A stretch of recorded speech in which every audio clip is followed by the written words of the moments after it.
평안해.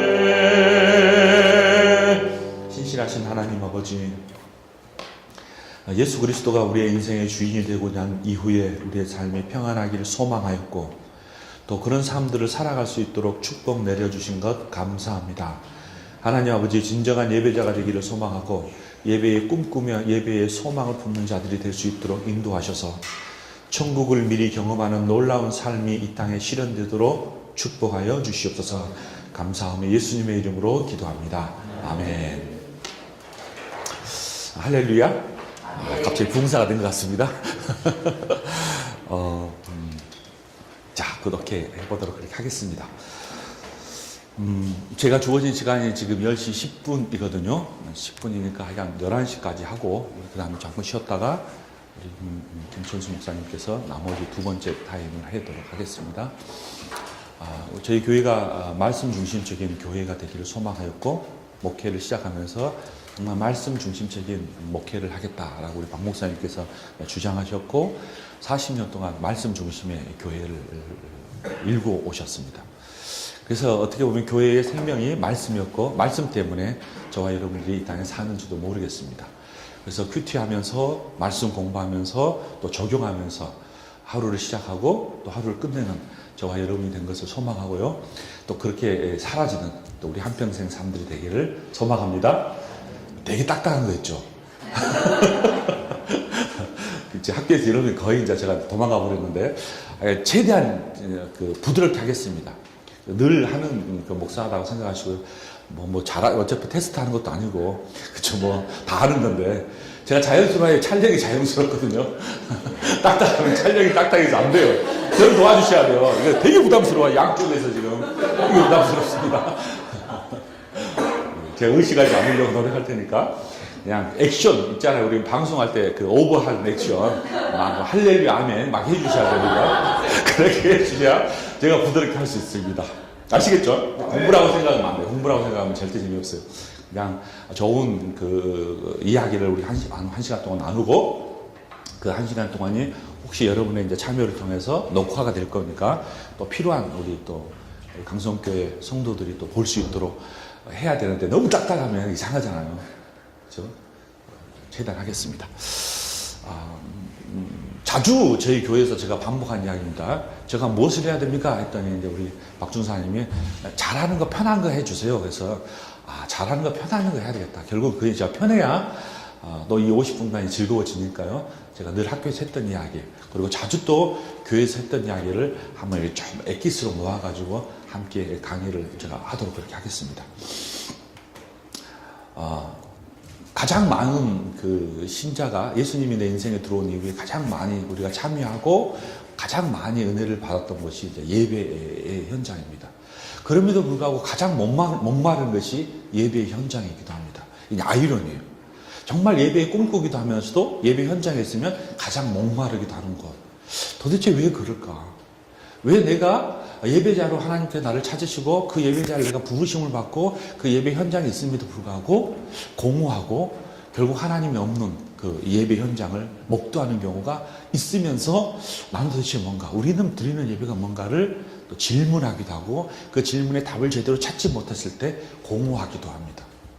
말씀이 정말 내 심장에 퍼부으면 오늘 예배는 너무너무 좋은 것 같기도 하고, 말씀이 그냥 스쳐 지나가고 전혀 나에게 도움이 안 되면 오늘 예배는 뭐였지? 라고 하는 것이 또 저와 여러분인 것은 또 사실입니다.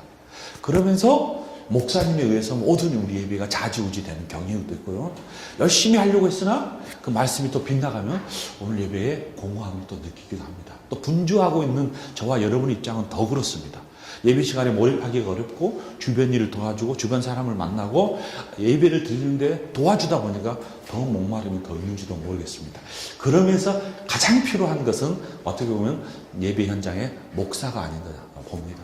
목사가 여러 가지 예배를 인도하고 설교하지만 가장 목마른 사람이 목사이기도 합니다. 이건 저의 고백입니다. 여러분은 어떻습니까? 장로로서 대표기도 하지만 내려온 이후에 나의 삶의 태도는 어떤가? 내가 예배를 바라보는 모습은 어떤가? 정말 하나님을 만나는가? 이런 이야기를 좀 던지면서 소박하게 한번 해보겠습니다. 예배가 뭔가 여러 학자들이 수많은 이야기를 했습니다. 저도 여러 번 반복했습니다. 그럼에도 불구하고 이 반복이 제대로 작동되지 않는 것이 우리의 예배 현장이기 때문에 그런 이야기를 다시 반문해 보겠습니다. 예배가 뭘까? 많은 학자들이 이야기했지만 한마디로 정의를 내려보면 만남입니다. 하나님과 우리의 만남. 예배 현장은 누구와 누구의 만남이 아니라 딱 그 하나님을 만나는 현장입니다.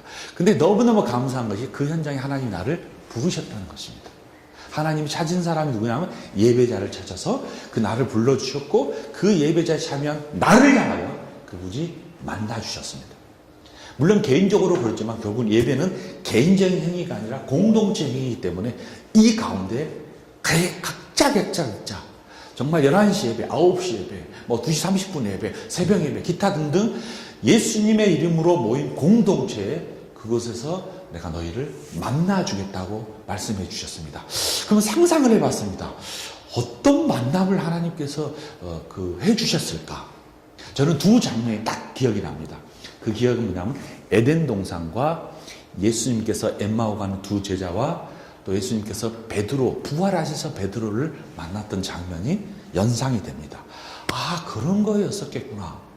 즉 에덴 동산에서 만남은 늘 모든 것이 축제였었습니다.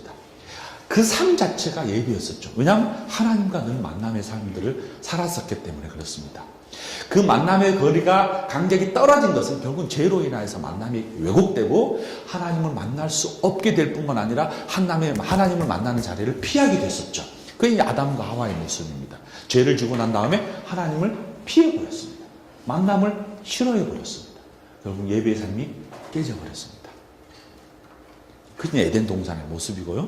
그 다음에 이제 베드로의 모습도 보이잖아요. 열심히 3년 반 동안 예수님을 따라가셨습니다. 그러나 그가 따라갔던 예수님의 모습은 십자가였었습니다.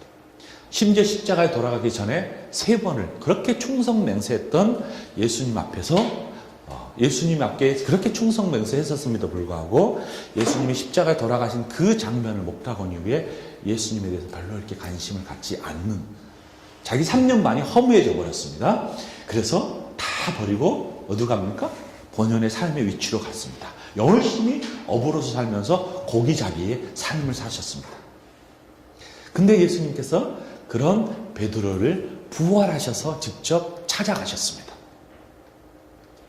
그리고 너가 나를 기다렸고 내가 이미 약속한 대로 부활하셔서 너를 만나기로 한 이야기들을 회상시켜주면서 그를 찾아가셔서 뭐 했냐면 만나주실 뿐만 아니라 만찬을 하셨습니다. 여기에 예수님의 감격입니다. 아, 예배하는 공간이라는 것이 예수님이 우리에게 만나주실 뿐만 아니라 그가 나에게 필요하고 나에게 필요한 영적인 거 육적인 필요들을 채워주셨구나. 그것이 예배장이구나 라는 생각을 해봅니다. 너가 있는 것이 뭐니? 어부였기 때문에 고기 잡는 현장이기 때문에 생선을 가져와라. 혹시 열심히 일했던 사람이기 때문에 빵은 있었겠죠? 빵을 가져와라. 같이 새벽에 불을 피며 그를 이야기를 나누면서 조반을 같이 하면서 만나주셨습니다. 그 만남의 순간 이후에 어떻게 됐습니까? 삶이 완전히 새롭게 변화되고 가치관이 변화되면서 새로운 삶의 방향을 찾기 시작했습니다. 아, 이것이구나. 예배라는 것이 하나님이 우리를 만나주셔서 우리의 필요를 채워주시고 우리의 아픔을 어루만져 주시고 우리의 실에 빠진 것들을 깨우쳐 주시면서 방향을 찾도록 해주는 거구나. 결국 우리가 주일 공예배를 생각해 봤을 때 이곳에서 딱 앉아있는 저와 여러분은 뭐 하냐면 이곳에서 우리가 가야 될 방향을 다시 한번 찾게 되는 것입니다. 왜? 주님이 우리를 만나주시기로 친히 이곳에서 오셔서 얼굴과 얼굴을 대면서 뵙기를 소망하고 찾아와 주셨기 때문에 그를 만나기만 하면 그가 적절하게 우리의 방향을 다시 일구어 주시는 곳, 그것이 바로 만남의 장소 예배입니다. 그렇게 늘 사십니까? 두 분 말고는 아닌 것 같아요. 그렇죠? 이게 실제 반응 보여주셔야 돼요. 다닐 때 첫 자리는 바로 반응 보여주셔야 돼요. 쉬워요, 쉽지 않아요? 어렵다 빨리 이야기했죠. 쉬워요, 쉽지 않아요? 아유, 어려워요. 어려워요. 이거는 이론이에요, 이론. 이거는 다 알아요. 저와 여러분 다 알아요. 근데 정말 이론이 우리 삶에서 작동되는 게 신나는 거예요. 왜냐하면 그를 만나러 오고 그가 만나주기로 약속한 그 약속을 장소를 딱 왔지만 여전히 내 문제는 해결되지 않는 경우가 훨씬 많고 내 문제의 아픔은 여전히 남아있는 경우가 훨씬 있기 때문에 하나님을 만나게 해도 공허할 때가 두고 있다는 것이 우리를 실망케 해줍니다. 자, 이 자리를 어떻게 우리가 극복해야 될 것인가를 질문을 던지면서 구약에서부터 시작하는 쭉 역사기를 한번 살펴보도록 하겠습니다. 예배란 하나님의 만남의 장소인데 그 만남의 장소를 깨졌던 것이 벌써 창세기 2장에 등장하잖아요. 2장, 3장 쭉 오면서 벌써 죄가 들어온 이후에 하나님의 만남의 장소가 멀어지고 예배 장소가 깨져버리고 예배 삶이 깨져버렸습니다. 근데 하나님은 참 우리를 향한 열심이 분명히 있는 것 같습니다. 그가 소망하셔서 다시 우리를 찾아와 주셨습니다. 그가 약속하셨던 거죠. 창조와 재창조, 창조와 타락과 재창조와 완성이란 그의 플랜, 그의 우리를 향하신 플랜이 있었습니다. 하나님께서는 계획이 있었던 것이죠. 그 계획의 여정 속에 하나님의 만남의 자리를 벗어났던 그들을 하나님 다시 일일이 찾아주셔서 그들과 만남을 해주시죠. 그 사건이 뭐죠? 창세기 4장에서 벌써 등장을 해요. 가인과 아벨의 모습 속에서 다시 만나주십니다. 아마도 그 역사 중간사에서는 어떤 일이 벌어지는지는 성경에 명확하게 있지 않기 때문에 우리가 알 수 없지만 이제 가서 축축을 해본 경우 어떤 거냐면 만남의 장소가 깨져버렸는데 하나님과 만남이 멀어져 버렸는데 하나님과 만남을 할 수 있는 제도를 하나님께서 우리에게 허락해 주셨고 그 제도를 통해서 하나님이 만나 주시구나. 하나님을 만나기 위해서 우리가 해야 될 일이 뭐냐면 죄를 고백하고 하나님의 용서를 받음으로 그 만남이 계속 갱신이 되는 것입니다. 그 일이 벌어졌겠구나로 생각하고 딱 창세기 4장에 보니까 가인과 아벨이 제사 드리는 장면이 딱 등장을 합니다. 제사라는 것이 뭐냐면 결국 하나님을 만날 수 있는 방법이었습니다. 근데 그 두 사람이 가지고 온 재물이 있었습니다. 서로 다른 재물을 가지고 왔었어요. 아벨은 뭘 가지고 오셨죠? 반응해 주세요. 그거 쉬운 거. 가인은 뭘 갖고 왔죠? 그 다음에 아벨은 뭘 갖고 왔죠? 자, 그러면서 무엇을 하나님이 받으셨죠? 가인 것을 받으셨어요? 아벨 것을 받으셨어요? 가인 것을 받지 않으셨습니다. 아마도 여러 가지 주석학적으로 많은 문제가 있긴 있어요. 가인 하나님은 양을 좋아하지 않았고 말이죠. 곡식을 좋아하지 않고 양을 좋아했다, 피를 좋아했다. 여러 가지 가설들을 우리가 생각해 볼 수 있지만 그것들 다 좀 접어놓고 성경에서 명확하게 등장한 것은 뭐냐면 히브리서 11장입니다. 무엇을 가지고 드렸느냐에 관심보다는 내가 어떤 태도로 이 자리에 와 있느냐가 중요한 거죠. 그 중요한 핵심은 뭐죠? 믿음이라는 것입니다. 내가 아무리 모든 것을 가지고 내가 많은 것을 가지고 열정적으로 예배를 드린다 할지라도 뜨거운 찬양을 하고 뜨거운 예물을 드리고 뜨거운 말씀에 반응한다 할지라도 뭐요? 내 마음속에 믿음이 없으면 그 예배는 하나님께서 받지 않겠다고 말씀해 주셨어요. 그 히브리서 11장에 가인과 아벨의 제사의 어떤 재물의 문제가 아니라 태도의 문제로 지적해 주셨습니다. 그게 중요한 시금석을 가지고 있어요. 예배란 믿음이 있는 사람이 예배를 드리는 거구나. 아무나 예배를 드릴 수 있는 것이 아니구나. 예배를 볼 수는 있어도 예배를 드리는 것은 아니구나. 자기가 열심히 예배를 드려도 하나님께서 응답하지 않구나 라는 개념입니다. 결국 만남이라는 것은 하나님께서 찾아오시고 우리가 드리고 이 안에 무엇인가 스파크가 일어나야 돼. 만남에 뜨거움이 있어야 되는데 그 뜨거움을 이룰 수 있는, 점화할 수 있는 불이 뭐냐? 하나님을 향한 방향성을 잊지 않는 믿음이구나 라는 개념입니다. 이 믿음이 없이는 예배를 드릴 수 없습니다. 그래서 믿음이 너무너무 중요한 거예요. 왜냐하면 하나님께서 우리의 믿음을 받으시기 때문에 그렇습니다. 뭘 얼마 하고 어떤 화려한 예배를 드리고 파이프 오르간을 드리면서 거대한 몇십만 명의 중장한 모임 대중 집회를 하나님께서 사모한 것이 아니라 한 영혼이 있더라도 그 영혼이 하나님을 향하는 열망과 간절함이 있느냐, 그것이 하나님께서 그 예배를 받으시겠다고 말씀해 주셨습니다. 그런 의미에서 우리 감성교회는 무슨 공동체? 믿음의 공동체. 믿음의 공동체가 뭐 하는 거예요? 예배하는 공동체. 저와 여러분이 믿음의 공동체가 되기를 소망합니다. 그것이 중요합니다. 그 다음에 이제 어땠어요? 벌써 이제 7장, 8장에 가보면 노아의 장면도 나타나잖아요. 노아가 이제 벌써 들어가서 방주 생활하면서 끝나고 나서 방주가 다 해결하고 물이 다 빠지고 난 다음에 첫 번째 그게 간절함이 뭐죠? 제사 드림입니다. 하나님께 자신의 모든 것들을 내려놓고 하나님을 만나기를 소망하는 간절한 표현으로 제사를 드리는 케이스 있잖아요. 창세기만 벌써 그 다음에 11장도 있어요. 얼마나 많은 여러 곳에서 하나님을 만나기를 소망했던 인물들이 있고, 모든 위대한 족장들, 믿음의 사람들은 다 뭐였죠? 간절한 믿음을 하나님께 표방하고 싶어하는 간절함이 있었습니다. 그 간절한 방법이 뭐냐면, 하나님 만날 수 있는 방법이 뭐냐면 바로 제사라는 것을 통해서 하나님을 만나게 되었죠. 제사였었습니다. 이것은 시대와 장소가 없어요. 처음에 아담과 하와 있었죠. 그 다음에 가인과 아벨의 모습 보이죠. 노아의 모습도 보이죠. 아브라함 모습도 보이죠. 이 모든 모습을 통해서 하나님이 당신을 만날 수 있는 방법을 가르쳐 주셨습니다. 일정한 기간이 없어요. 일정한 장소도 없어요. 일정한 시간도 없어요.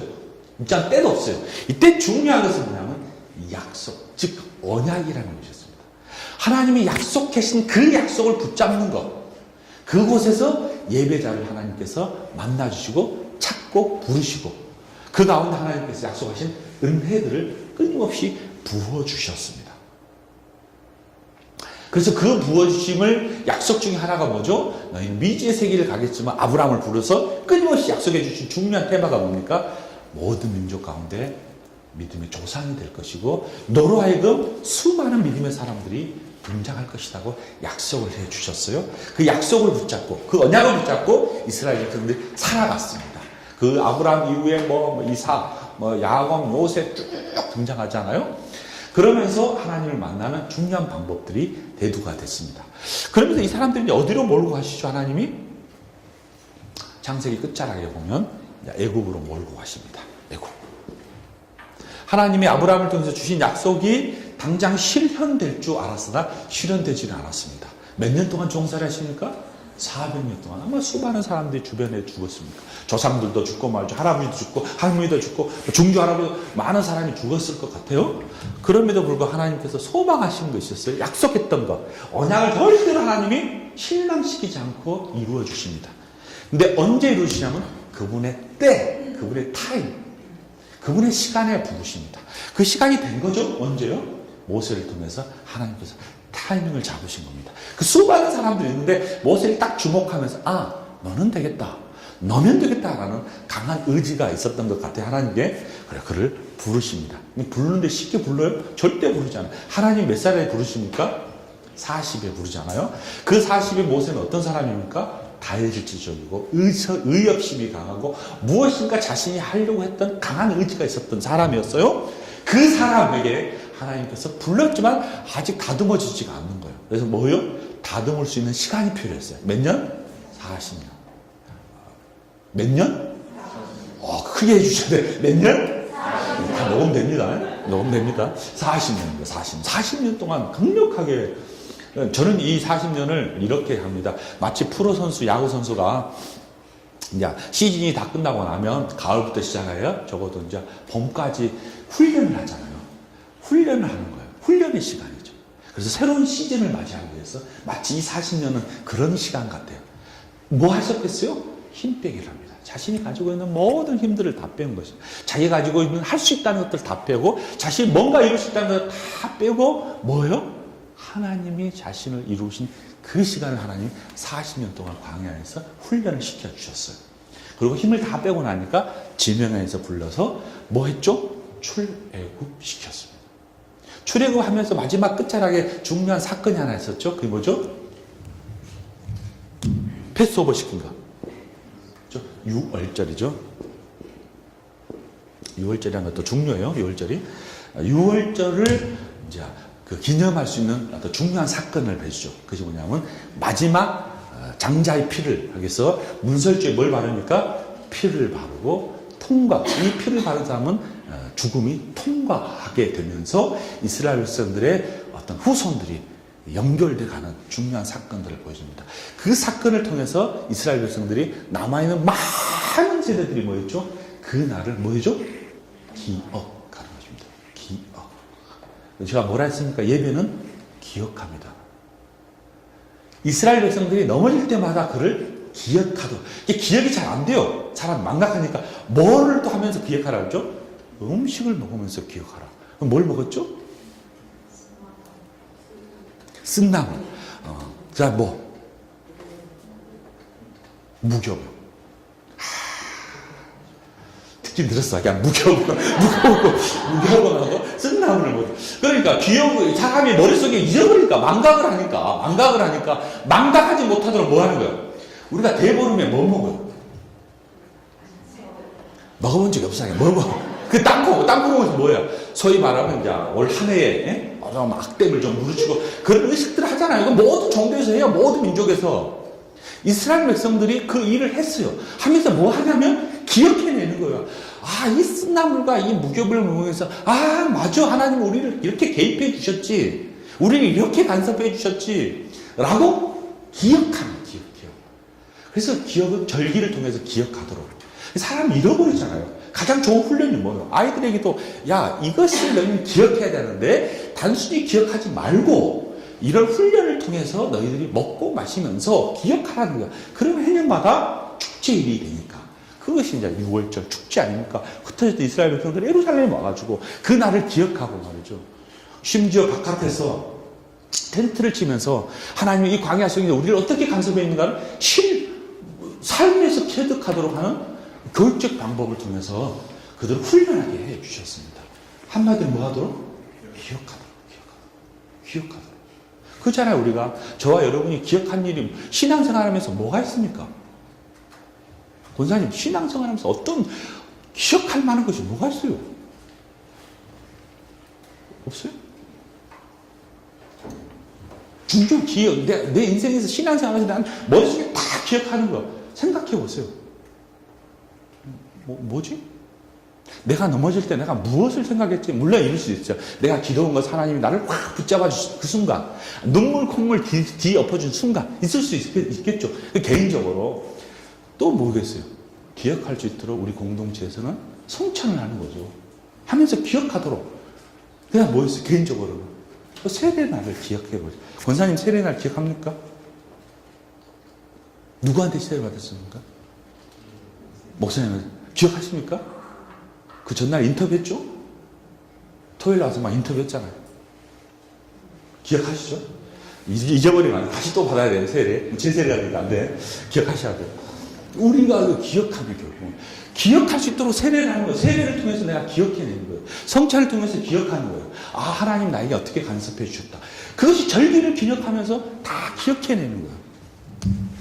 6월절을 기억해 하도록 했죠. 그러면서 또 이스라엘 백성들이 이제 광야 생활을 하잖아요. 광야 생활을 하면서 중요한 하나님이 우리와 함께 해주셨다는 중요한 일들을 펼쳐지는 것 중에 하나가 뭐죠?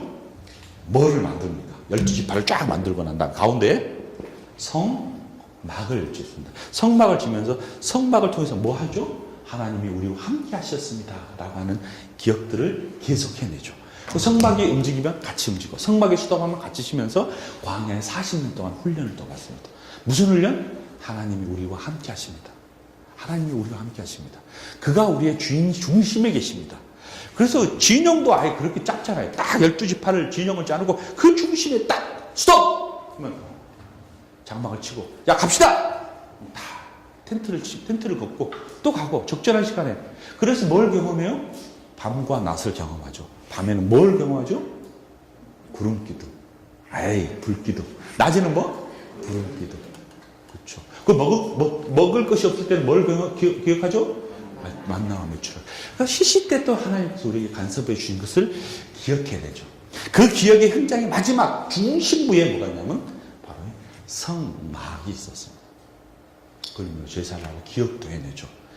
그러면서 이스라엘이 하나님이 만날 수 있는 유일한 곳은 이곳이구나. 이 만남의 현장 속에서 우리를 같이 동행해 주시는구나. 이것을 우리가 예배를 드리고 하나님 만날 수 있구나. 하나님 만날 수 있는 증거를 또 밭의 삶에서 메추라기와 만나 불기둥과 구름기둥을 통해서 맞아. 이렇게 우리가 간섭해 주셔서 하나님이라고 우리는 이스라엘 백성들은 이해하면서 신앙적 삶들을 살아갔습니다.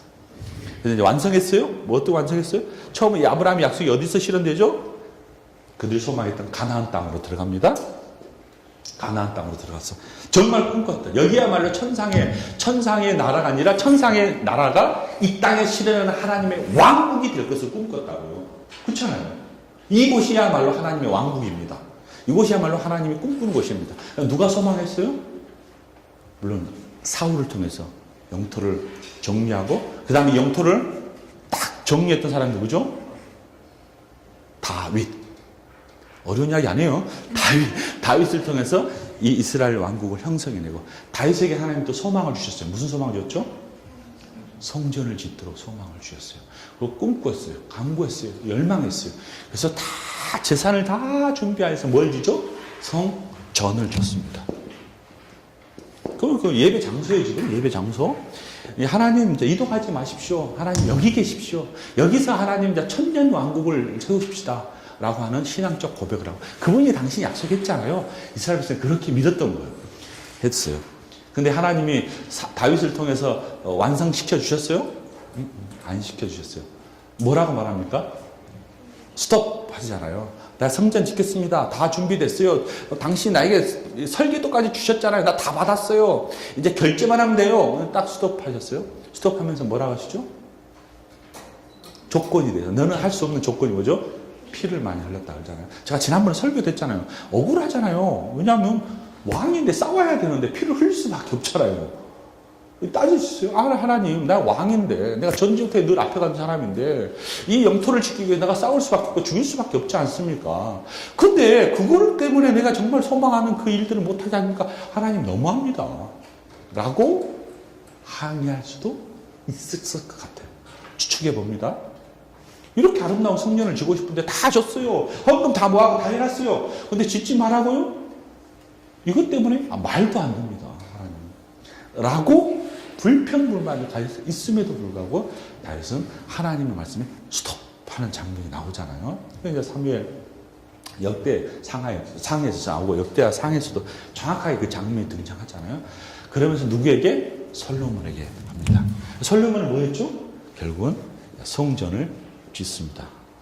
예배 장소를 만들어 주시죠. 성전이 져서 성전이 완성된 다음에 성전을 중심으로 해서 천년 왕국 살고 싶었어요. 사라졌어요? 안 사라졌어요. 솔로몬 때 남북이 갈라지면서 예루살렘 성전에서 예배를 드릴 수 없도록 되어버렸어요. 우리 목사님들 흔히 이런 이야기 했잖아요. 일천문제 이야기하면서 나도 이 말을 해도 되는지 모르겠는데 말을 해볼게요. 일천문제 들으면 말이야 뭐 솔로몬처럼 성전을 다 진다라고 해요. 여기까지는 이야기인데 그 다음 이야기 잘 안 해줘. 성전 진 다음에 어찌 됐어요? 성전이 깨졌어요. 너무너무 중요한 거예요. 성전을 그 왕국을 다 형성해서 성전을 다 지어놨어요. 솔로몬을 통해서. 근데 뭐냐? 솔로몬 당대에 성전이 깨졌어요. 이거는 우리에게 너무 많은 시사한 것이 많아요.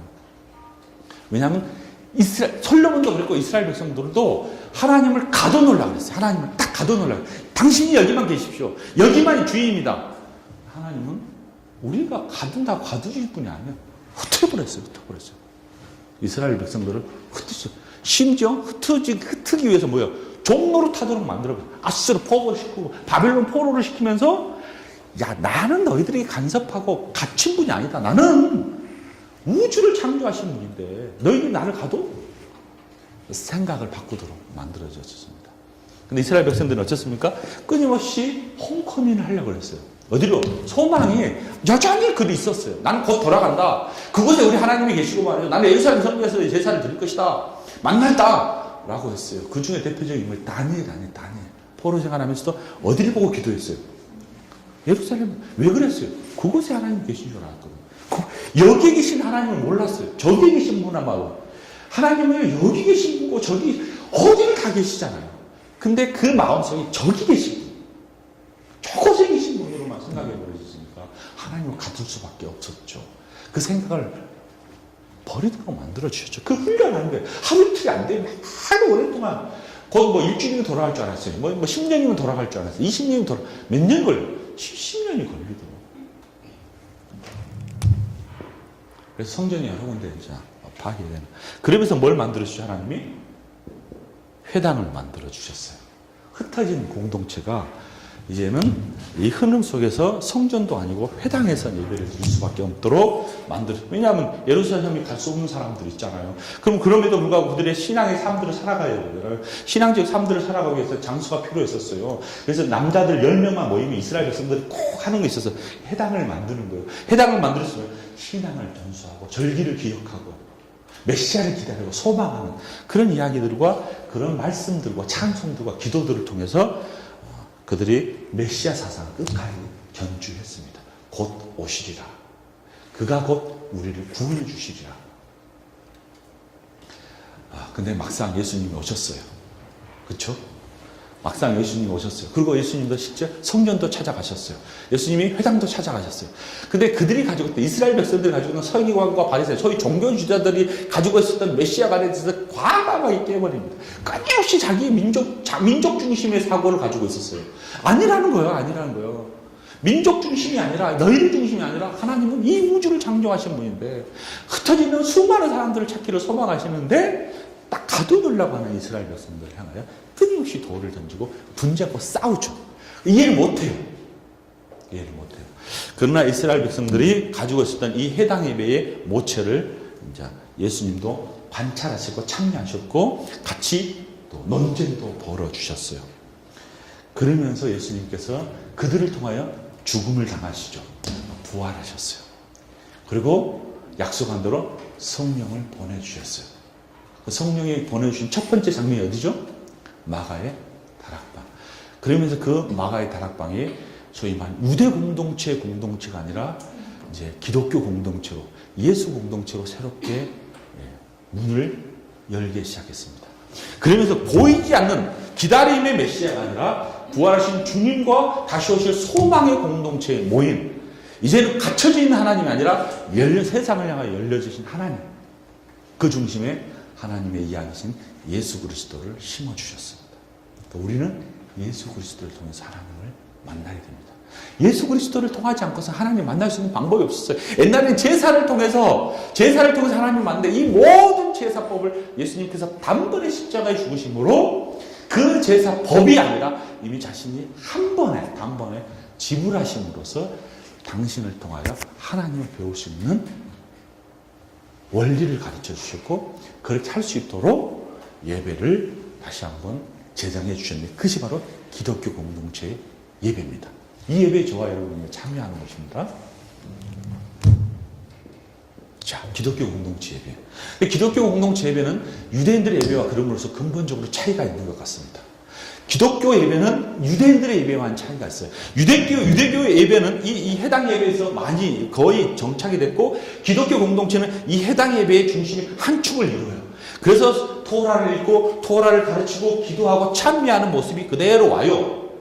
근데 예수 공동체만의 독특한 의식이 있어요. 유대인들이 가지고 있지 않은 의식이 있어요. 그게 뭐죠? 세례와 성찬입니다. 세례와 성찬은 유대인들이 갖고 있지 않았어요. 예수 공동체가 가지고 있는 독특한 구조를 말하나요. 그래서 바로 예수님의 부활과 관계되고 소망과 관계돼요. 그래서 우리는 예수 그리스도를 통해서 이미 오신 그분을 통해서 오셨고 부활하시고 다시 오실 그분의 전 스토리가 우리 예배 현장에서 구현되는데 성경으로 써져 있고 이것을 해석함으로 설교 선포되고 그리고 눈으로 봄으로써 성례를 통해서 말씀을 이해합니다. 다시 말씀드립니다. 여기서 보면 중요한 키가 있어요. 우리 교회가 말씀 중심의 교회란 뭐냐면 말씀은 설교는 아니에요. 설교는 말씀의 부분 집합이에요. 말씀 공동체다라는 것은 설교, 성경은 부분 집합이에요. 부분 집합. 말씀은 하나님 예수님께 모든 이야기를 다 이 말씀에 담아내 주셨어요. 이거를 표현할 수 있는 것은 기록된 것이 성경이에요. 이것을 선언하는 것이 설교예요. 그리고 눈으로 보는 것이 뭐예요? 성례예요. 이거 다 뭐예요? 말씀이에요. 말씀 중심의 교회라는 것이. 그래서 교회의 참된 교회의 지표가 있어요. 여러분과 제가 교회를 섬기는 교회의 참된 지표, 이것 없으면 교회가 아니에요. 첫째, 말씀이 온전히 선포되고 성례가 바르게 실행되는 것이 교회예요. 성례가 실행되지 않는 것은 반쪽짜리. 교회가 아니에요. 불안하지 마. 물론 이제 종교개혁자들 한 이야기예요. 그러나 이거 중요한 원리예요. 우리가 개혁신학에서 봤을 때.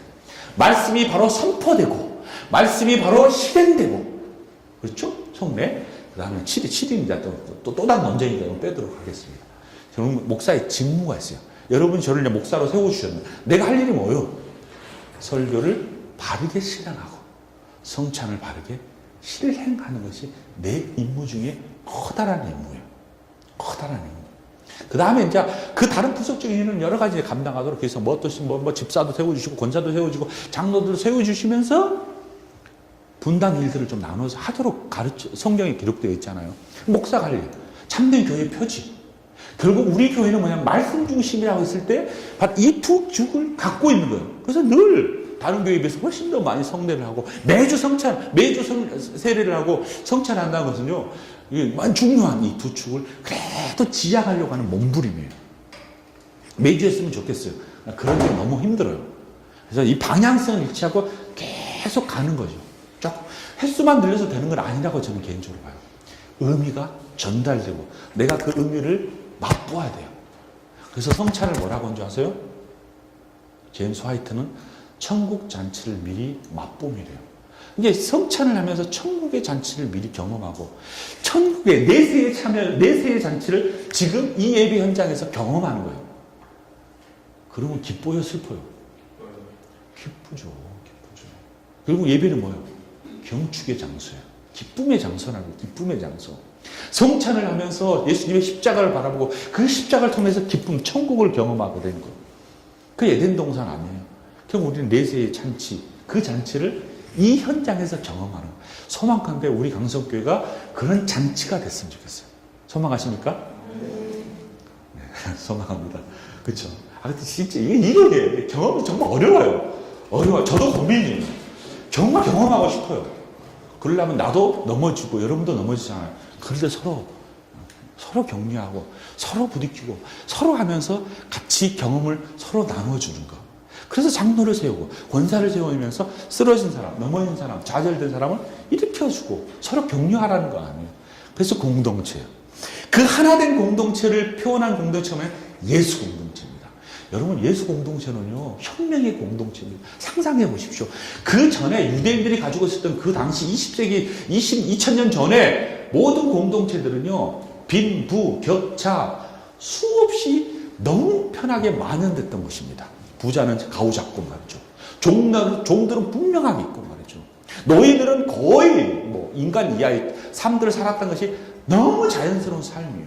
어떻게 합니까? 심지어 유대인들은 어디도 안 봤어요. 사마리아 연들을 저주할 정도로 철저히 자기들의 이분법적인 삶들을 살면서 자기들만의 선민이요, 저 사람들은 이방인이요, 보지 마라! 라고 해서 모든 각을 짓고 선을 그으면서 날카롭게 자신들 중심, 기득권 중심의 삶들을 살아가고 있던 그 공동체, 그런 문화 속에 예수 공동체가 들어오면서 뭐라고? 빈, 부, 격차, 종, 노예, 무슨 모든 신분을 헬라인이나 이방인이나 다 필요 없다는 거 아니에요. 다 이 안에 오면 다 벗어라는 거야. 다 하나다는 거예요. 그 공동체가 사도행전 2장 공동체 아니에요. 왔더니 가난한 사람이 왔더니 야, 너 필요해? 나눠주고 말이죠. 서로 분배하고 말이죠. 서로 배려하고 그러면서 사람들의 수가 더하여지는 공동체. 이것이 예수 공동체입니다. 예수님을 만난 사람들의 공동체. 이 공동체가 저와 여러분과 지향해야 될 건데 참 어려워요.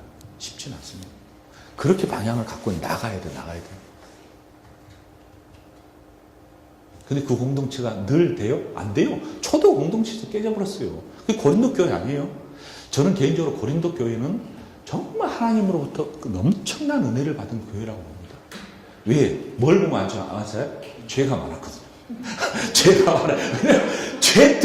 고린도교회처럼 죄 많은 공동체가 없어요. 그 1장만 딱 넘겨보여요. 그래서 어떤 죄가 등장합니까?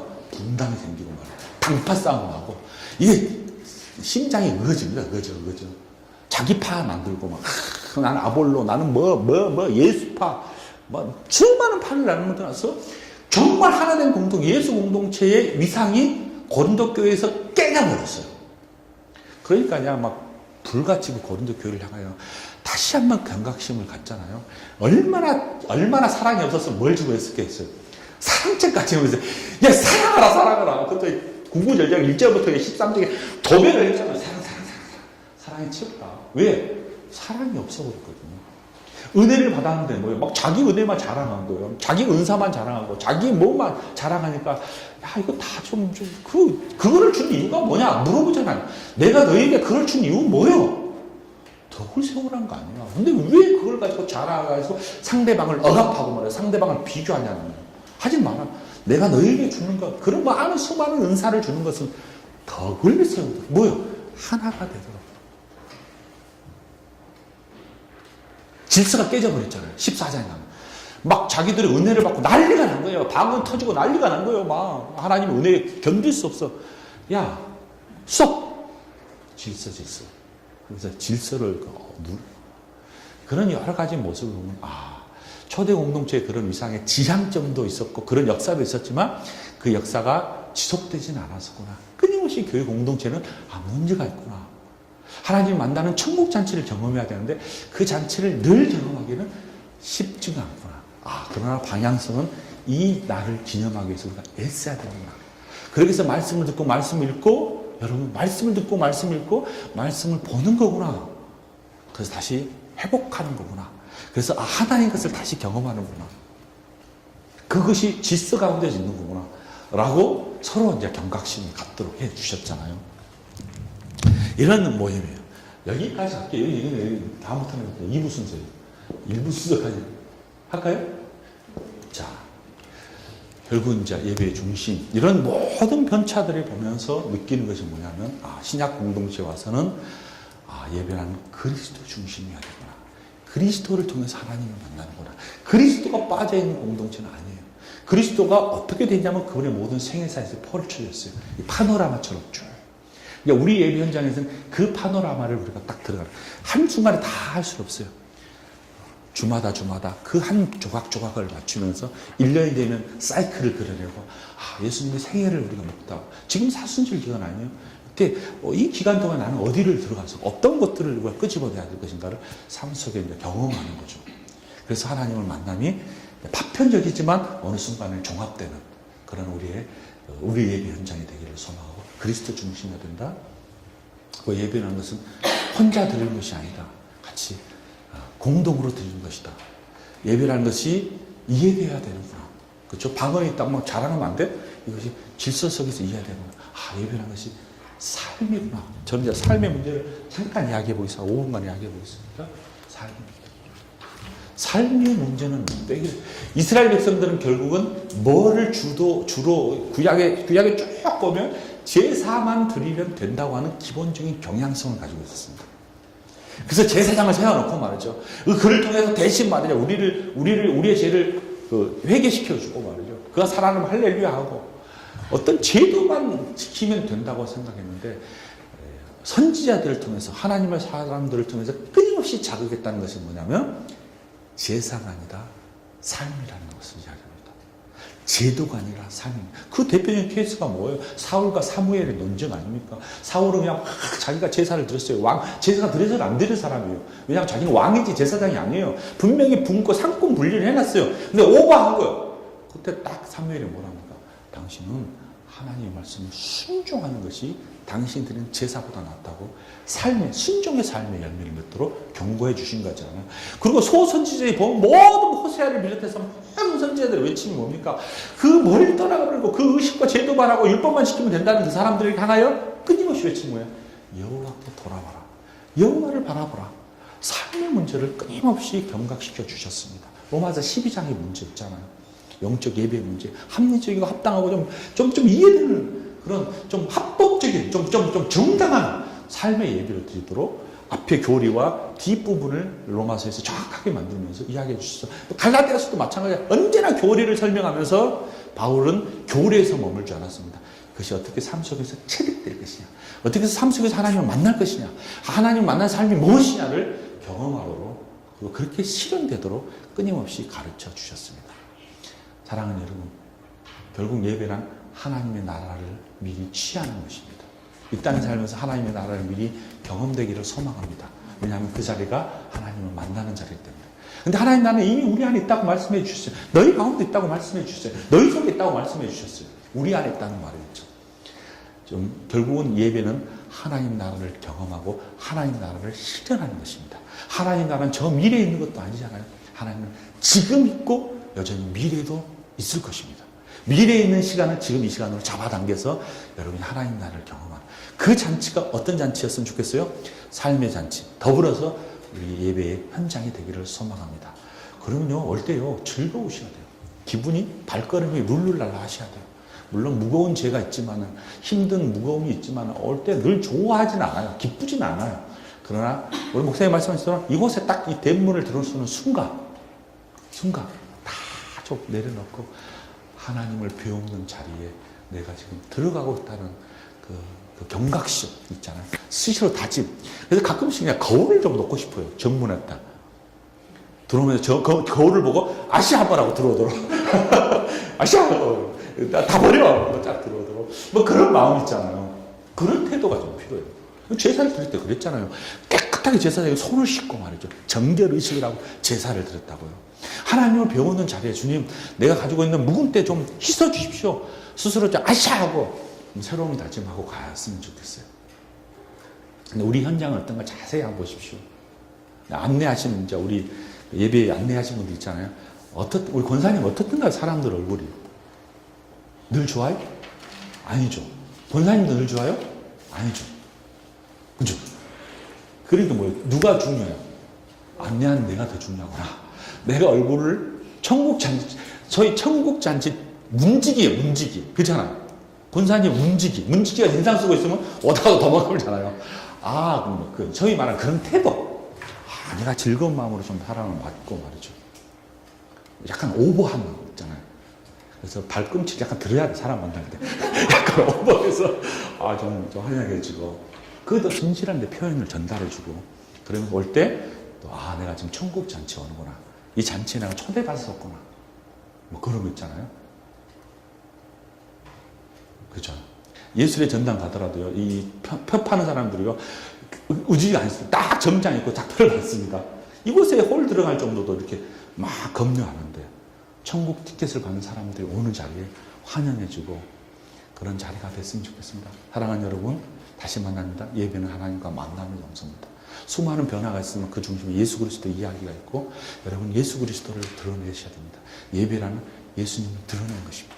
그리스도를 드러내는 것입니다. 나와 여러분이 드러내는 것이 아니라 그리스도가 드러나도록, 여러분의 입술을 통해서 그리스도가 드러나도록, 여러분의 삶을 통해서 그리스도가 드러나도록 하는 것이 예배 현장이다. 그런 삶들이 저와 여러분이 한평생 되기를 소망합니다. 하나님 아버지 감사합니다. 예배의 삶을 살기를 소망하고, 성경의 쭉 관점들을 봤었을 때 정말 우리를 위해 단번에 해결해 주시고, 제도를 통해서 해결해 주시는 게 아니라 당신의 피를 통해서, 당신의 몸을 찢음을 통해서 해결해 주셨던 그 감격의 자리에 그를 통하여서 천국을 경험하도록 해 주셨사오니, 주님 먼저 예수님 만나게 도와주시고 그를 통해서 천국 경험하게 도와주시는 그런 삶의 예배, 그런 삶의 예배의 현장, 주일 예배 현장이 될 수 있도록 축복하여 주시옵소서. 하나님 아버지, 소망컨대 우리 강성교회 예배가 늘 그런 천국의 잔치가 될 수 있도록 축복하여 주시옵소서. 감사하며 예수님의 이름으로 기도합니다. 아멘. 감사합니다.